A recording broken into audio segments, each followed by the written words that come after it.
سر کوه بلند فریاد کردم خانم مستانه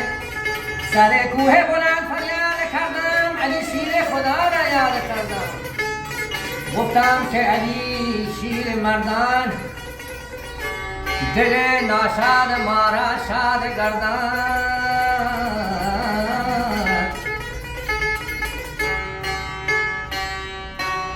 علی دیدم و علی را در خواب دیدم علی دیدم علی را در خواب دیدم علی را در مسجد محراب دیدم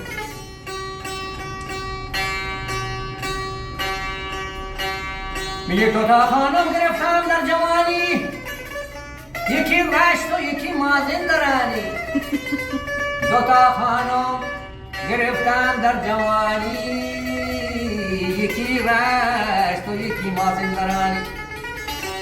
دوتا انگشتری یارم ببندد اگر دستم ببندم خلقم شناسد اگر دستم نبندم گله کند یاری علی دیدم علی را خواب دیدم علی دیدم علی را خواب دیدم